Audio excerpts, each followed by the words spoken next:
कढई तापायला ठेवली.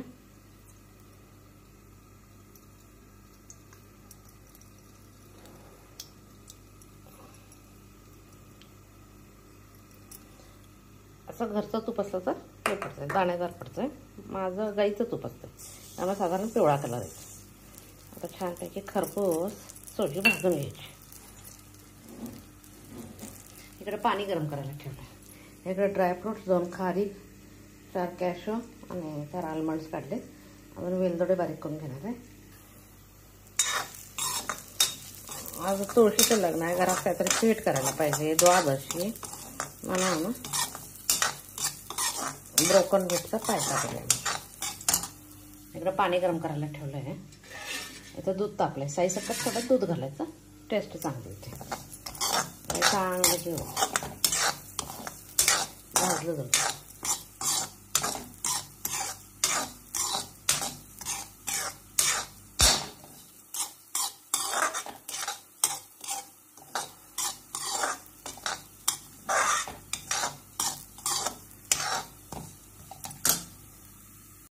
पाणी चांगलं उकळले. पाण्याचा गॅस बंद करते.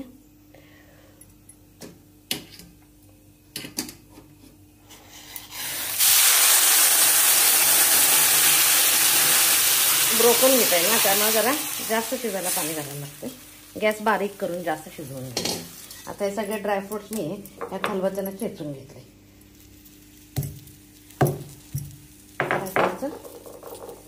त्याच्याबरोबर हे ड्रायफ्रुट्स पण घालायचे. जेवढे ड्रायफ्रुट्स जास्त घातले ना तेवढं छान लागतं.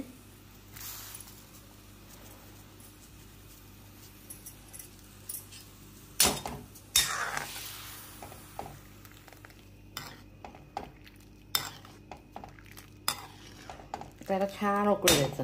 उकळी आल्यानंतर आज मी गूळ घालणार नाही, साखर घालून करायचं. 2 वेलदोडे फोडून चेचून घेते. तोपर्यंत छान उकळी येते, शिजू दे चांगलं. नंतर साखर मिसळायला येते. आता हे इकडे शिजायला लागलं छान.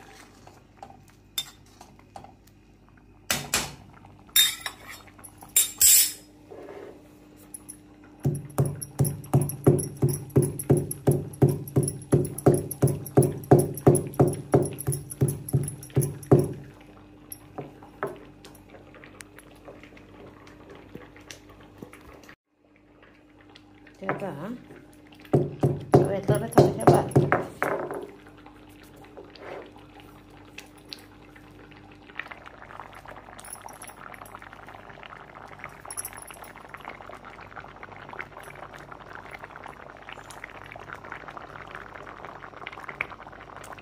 आता ह्याच्यात साखर, पिठी साखर केली मी.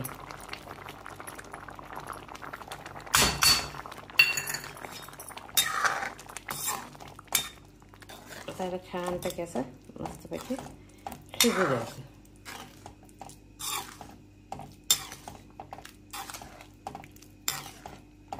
बेदाणे घातले तर चालतात, पण बेदाणे आंबट असतात नाही. उद्या राहिली तर उद्या काही खाता येत नाही, म्हणून मी बेदाणे घातले नाही.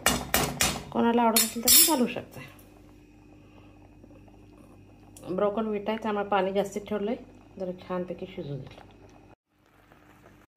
आता मस्तपैकी असं शिजलंय. आता काय करायचं,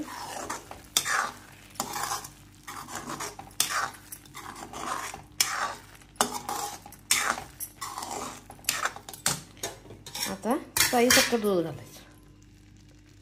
थोडंसं दूध घालायचं.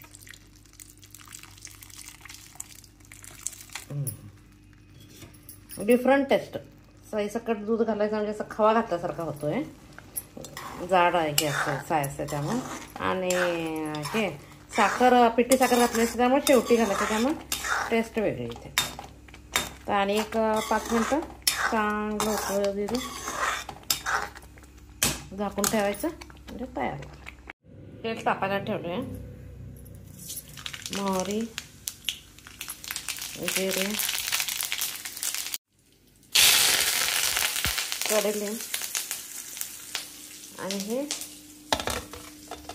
कांदा, बीन्स, कॅरेट, आलूगड्डे आणि जिंजर, गार्लिक, मिरची पेस्ट करून घेणार.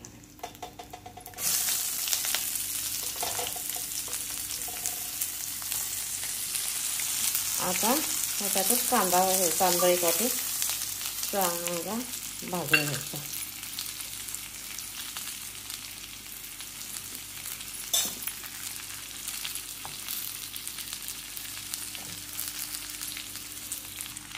आता थोडीशी हळद घातली. आता हे बीन्स, कॅरेट आणि आलू घालते.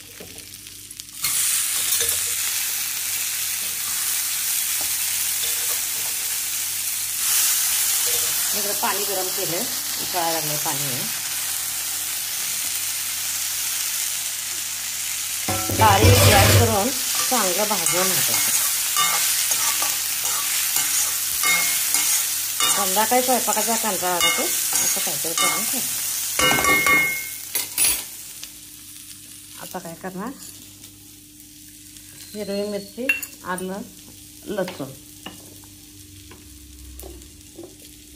आता काय चेचताना मीठ घालणार नाही, तर भातातच मीठ घालायला लागले. पण चेचताना काही घालायची गरज नाही. हिरवी मिरची जरी असली तरी थोडंसं लाल तिखट घालायचं तर चव येते. तर नुसत्या मिरचीने नाही येत. घरच्या घरी काय खायचं आहे. माझ्याकडे पनीर नाही, पनीर असं तर पनीर कढाई करते. पनीर वेज पलाव तर पनीर संपलं आहे. आता छान भाजेपर्यंत जरा गॅस मोठा ठेवते.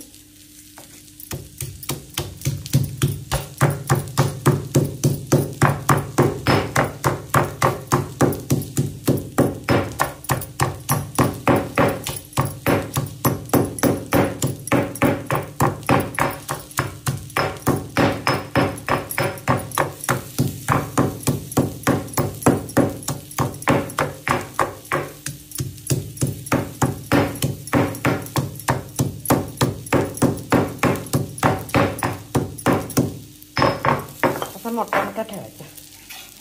म्हणून मी जिंजर गार्लिक पेस्ट वापरते.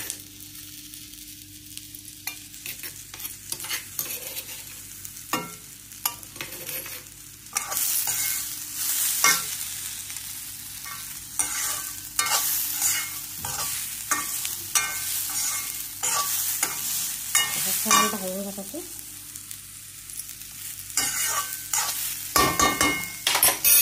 माझ्याकडे ओला मटार नाही आहे, म्हणून मी सकाळी बटाटे भिजवत असते.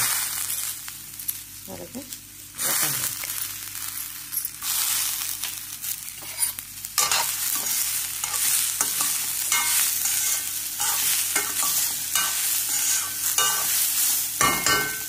आता काय करायचं, छान तांदूळ भाजला की नाही टेस्ट डिफरंट.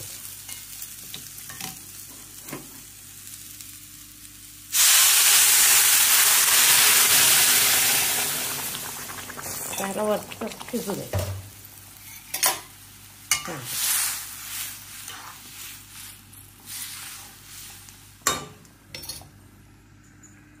कढाई वेज पलाव आणि इकडं ब्रोकन बीट सोय. आजचा माझा जेवणाचा कढाई मी बंद करून ठेवली. बघूया, मस्त कढाईमध्ये मसाले भात मस्त झालाय. याला मसाले भात किंवा वेज कढाई किंवा कढाई पलाव म्हटलं तरी चालते. कन्नडमध्ये वगैरे आणला. म्हणजे घरात काय भाज्या अवेलेबल आहेत ते घालून तुम्ही केला तर ते जरा वगैरे आणला. ह्याच्यात थोडंसं खायच्या वेळेला तूप घालायचं. मस्त त्या भात. आपल्या घरी जो तांदूळ अवेलेबल आहे त्याचं करायचं. आता झाकून ठेवते. ह्याच्यात काय होतं आहे, कुकरला केलं की सगळी भाजी काय बीन्स कॅरेट काय असेल ते सगळं वर येते. कढईत केलं की असं मिक्स होते. कढई किंवा भांड्यात डिफरंट टेस्टमध्ये कढईत केले. आता कटरमध्ये हे करणार आहे मी, रायता करायला पाहिजे. रायतासाठी कोकंबर, काकडी, कोथिंबीर, कॅरेट आणि ऑनियन हे सगळं रायता करण्यासाठी ह्यात घालणार आहे. त्यात घातलं की फास्ट होऊन जातं. आमचा हाताचा प्रॉब्लेम आहे त्यामुळे मी ह्याच्यातच करायला बघते. आता हे सगळं घालायचं आणि दोरी ओढायची. त्याच्यानंतर मीठ साखर घालायचं आणि दही घालायचं. फोडणी काही मी करत नाही. आता हे कटरनं केलंय. मला असं मोठं मोठं आवडतं. याच्यात फक्त आता मीठ, साखर आणि दही मिक्स करायचं. बाकी सगळं घातलेलं आहे.